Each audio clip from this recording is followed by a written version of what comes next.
How's the royal family? I pray that everyone is doing well. Well, my royal family, I know some of y'all know by now and some don't.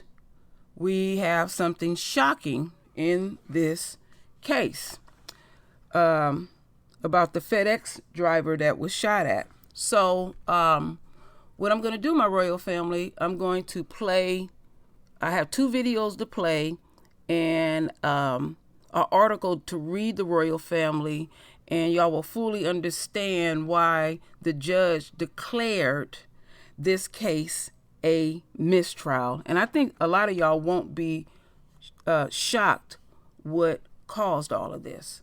So what I'm going to do first is I'm going to play this first video, and then after that I'm going to read an article, and then I have one more video to present to the royal family.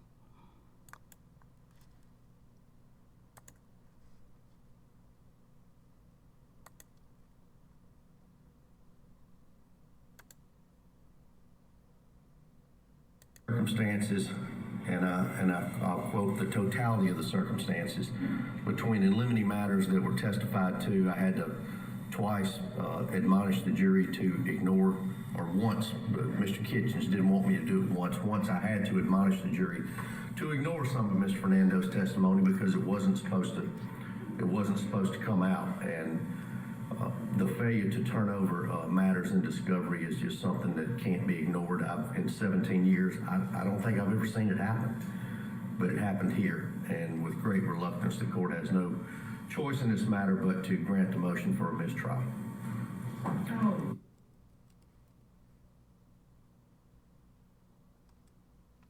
You haven't lost any sound or anything like that. It'll kick in.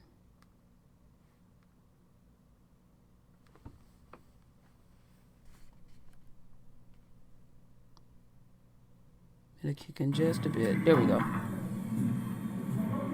Well, probably I should have said if you can't control yourself, I usually give people a chance to leave the courtroom if they can't control their emotions. Obviously, one person didn't, and look, I know this is emotional. I can promise you, nobody hates this any worse than I do. And so, at this time, I think we're going to ask everyone to, let's let the spectators leave, and we'll hold the jury. At this time, you are free to go.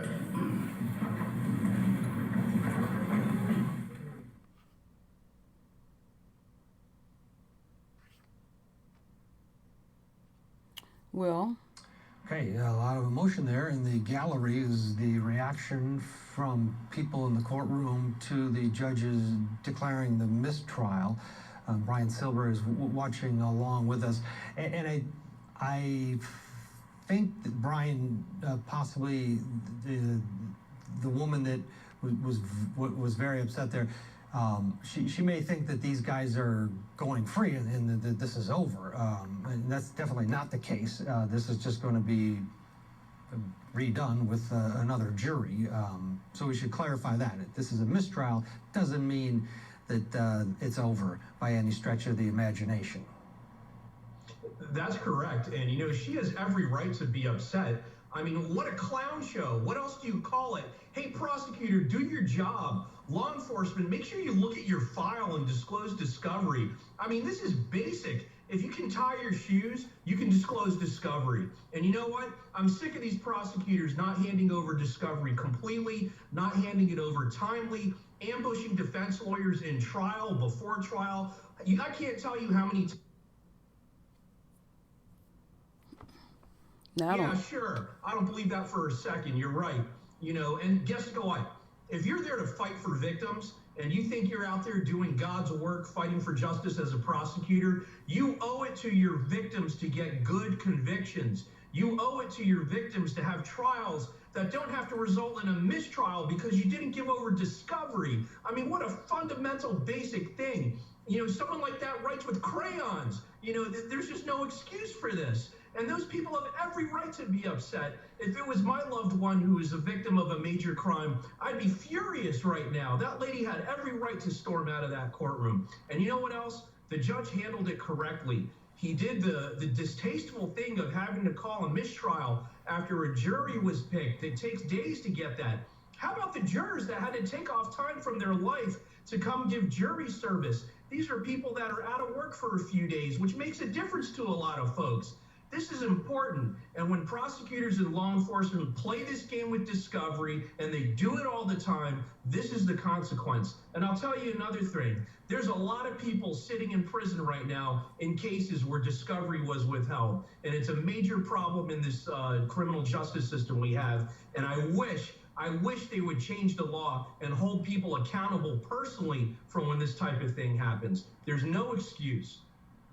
See a live look inside the courtroom where the defense attorneys are advising the father and son, the cases, about what is going to transpire next in this proceeding. And we can speculate that the state is going to continue on. We'll just have a retrial.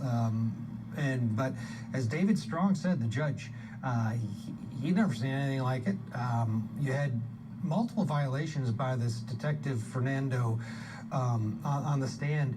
There were 2 incidences where he blurted out things that he should not have. And then the bombshell that there is a disc with the victim video of him writing out a statement, and the defense never had access to it, and neither, according to the district attorney, did the state, and everybody was surprised yesterday.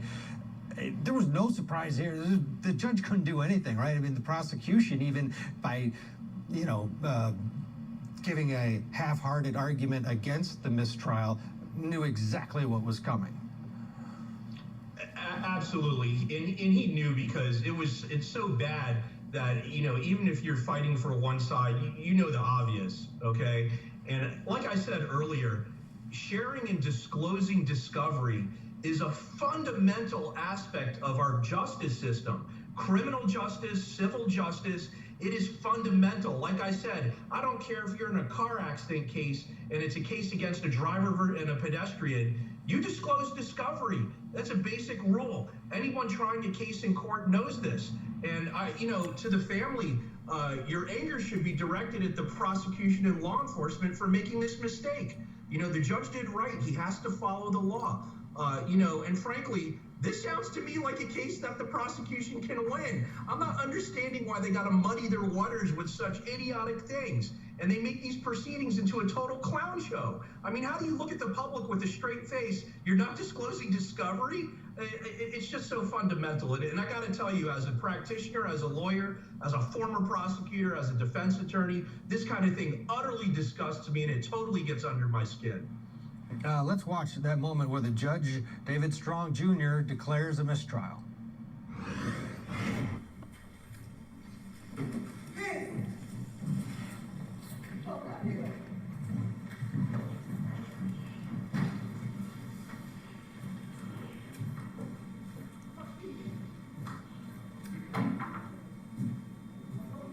Well, probably I should have said, if you can't control yourself, I usually give people a chance to leave the courtroom if they can't control their emotions.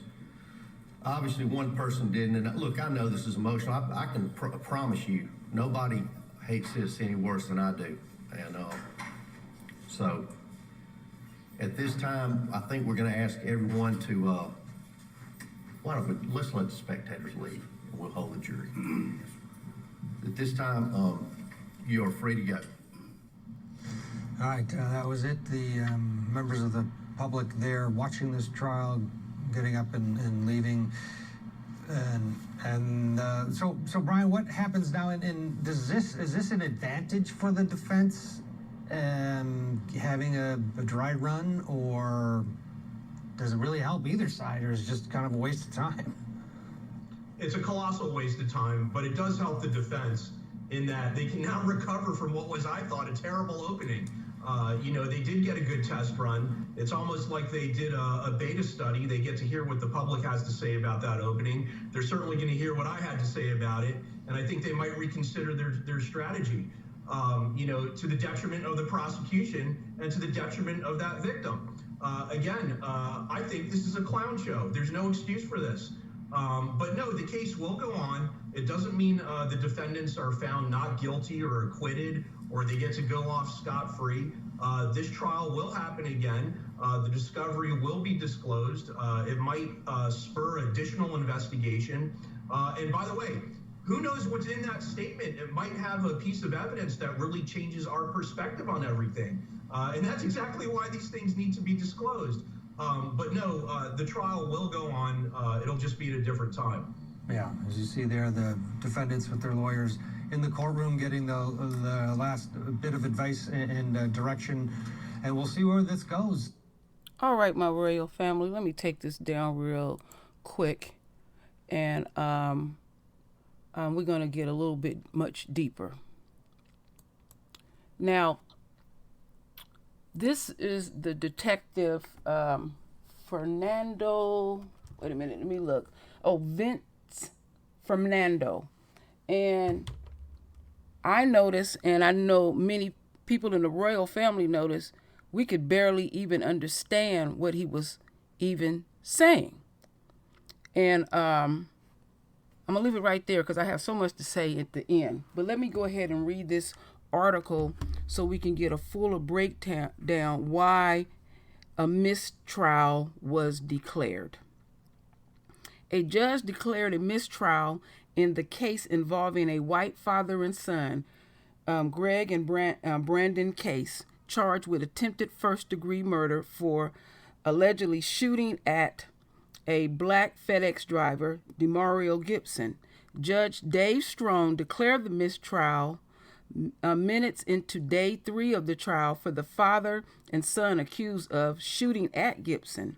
Brandon Case and his father, Gregory Charles Case, are charged with attempted first-degree murder, conspiracy, and shooting into a vehicle driven by Gibson in January 2022. They sat with their attorneys in a small courtroom full of spectators. Thursday, defense attorney said a key witness in the case, Detective Vince Fernando with the Brookhaven Police Department, violated multiple rules while on the witness stand. He blurted out statements that were excluded in this trial and withheld evidence, attorney said to the judge, and asking the judge for a mistrial. Gibson's attorney disagreed, arguing that a mistrial was very unnecessary, but the judge said he had no other choice but to grant the motion for a mistrial. On Wednesday, the judge ended the day's session early after Detective Vince Fernando acknowledged under oath while the jury was out of the courtroom that he had not previously gave the prosecutors or the defense attorney a video tape statement police had taken from Gibson. The judge said the officer and that he's also the officer of the court, the Fernando guy. Let me see here. I lost track. Where am I? Okay. Anyhow, let me just reread this part. The judge said that the officer also improperly testified about some guns that were found in the house of one of the men are on trial, and about gun shells casings found outside the home. Defense attorneys request the mistrial, said Strong, which is the judge, said he had no choice but to grant it. In 17 years, I don't think I have seen it, the judge said. Terrell Stubbs, the defense attorney for Gregory Case, declined to comment. Gregory and Brandon Case remain out on bond. Sharon Gibson's, which is his mother, burst out with a loud expletive in the courtroom after the judge announced, and she left as uninformed Mississippi Highway Patrol officers walked. Oh, excuse me, I said uninformed. Uniform Mississippi Highway Patrol officers walked in her direction. While the judge did not condone the behavior, he said he understood it. Look, I know this is emotional. I can promise you, nobody hates this worse than I do, Strong said. The encounter between Gibson and the cases happened as Gibson made deliveries for FedEx on the evening of January 24, 2022, while driving a van. I shouldn't have to read all of that. We already know what all went down. This dude is incompetent. You know, like I said, you could barely understand what the hell that was coming out of his mouth. He has enough experience to know that you have to turn over all evidence. Now, it's a known fact that the DA is famous for suppressing evidence. And it was done sloppy. It was done absolutely sloppy. You know, I don't know what the hell he was on. So let's watch this last video, and then I will conclude this, my royal family.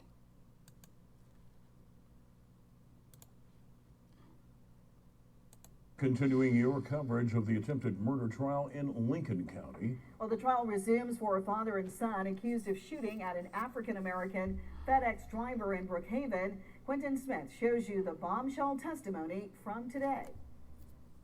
When day 2 of this trial began, things started off normal and standard as with any other trial, with the prosecution calling its witnesses to the stand. But when the district attorney called his 4th witness to the stand, Detective Vincent Fernando, well, that's when things took an unusual turn. Nothing but the truth, so help you God. Yes, I do. Just have a seat, Mr. Fernando. As he takes the stand, Vincent Fernando, who's the detective with the Brookhaven Police Department, gives his account on investigating the shooting. He says around 7 o'clock on the night of January 24th, DeMontario Gibson was dropping off a package at a home on Junior Trail. Shortly after, he says Gibson was chased and shot at by Greg Case and his son, Brandon. Fernando says he went out to the scene with Gibson the next day to investigate and to see if there were any shell casings at the scene. After leaving the neighborhood, Fernando then went to Brandon's job to ask him and his father to come to the police station for questioning. The prosecution showed the body cam footage of this encounter. But here's where things get interesting. Attorney Dan Kitchens, who's representing Brandon, asked why was there not any footage of Fernando's interview with Gibson at the police station. The detective then shocks the courtroom with this response. I was interviewing him inside the police station. We have that footage, audio, video recording, when he gave me a written statement. You're telling me that his statement was recorded with audio and video, and y'all have that? He gave me a written statement. I have a few questions. Yes, sir. Yes, sir. In this shocking development, it's revealed that Fernando never turned that evidence over to the district attorney's office. The prosecution nor defense attorneys were ever made aware that this recording existed. As a result, the judge sent the court into recess and ordered Fernando to turn everything in his file over to the DA's office, who will then turn things over to the defense attorneys. Attorney Carlos Moore, who is representing Gibson, is not holding back, calling this bad police work by the lead detective. So if this does not end up with convictions of both cases, I do believe it's going to be because of the shoddy work of the Brookhaven Police Department.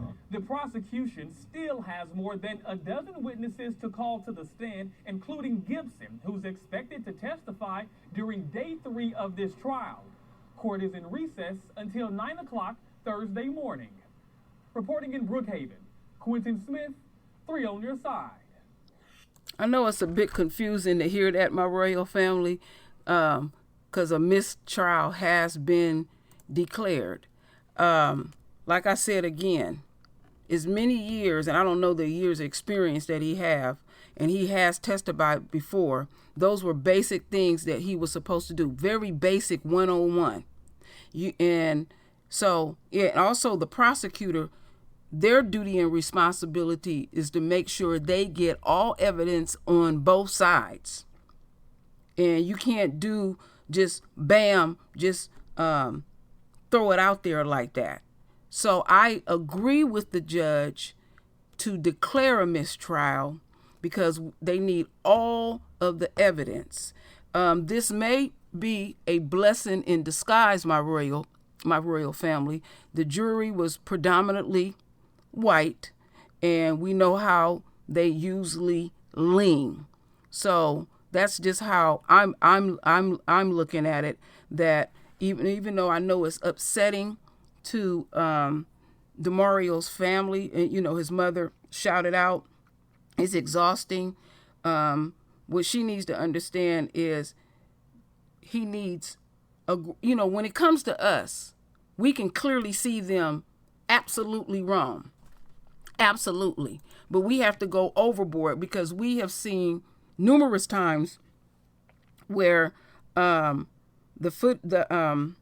have footage of what they have done to us, and they still get off. So to me, how I look at it, it's a blessing in disguise. Other thing that I wanted to add is the Brandon's, the cases, not the Brandon, his name is Brandon. The cases, they have very dark demonic energy. I can't even hardly look at them when I'm even doing this video. I'm even looking away, but you could tell that they got very, very dark energy. So I look at it, even though I understand how the family feel, I look at this, in this particular case, it was a blessing in disguise, because they would feel even worse if they came down with a verdict and they get off, And so it is what it is. And then also in my deep research, they said that most likely at the end of the year, they're going to have this trial. So it's just how things rock and roll. And this is the one, plus the DA, we ain't going to forget them, mucked it up. And I don't know what his intentions were, because he came off real aggressive towards Brandon when he went to where he worked at and everything. So I don't understand how his incompetent ass can get up there, blurt out things, and he's also an officer of the court, even though he's a detective too, and have been on the witness stand, for many years. But see, I call a person like that the enemy's supporters. I've often talked about that to the royal family. So we're in a holding pattern. The cases still ain't got off, and I wouldn't even be. I'm pretty sure they have, and they probably will do it again. The DA will try to plea bargain with them, but I just can't see at this point that they would be even willing to plea bargain. They really probably think they got a chance of getting off. So that's all I can report, my royal family. Do what you do best. Render your voice with your beautiful divine words. And as always, my royal family, I thank you for your love. I thank you for your support. And with that said, Ashe.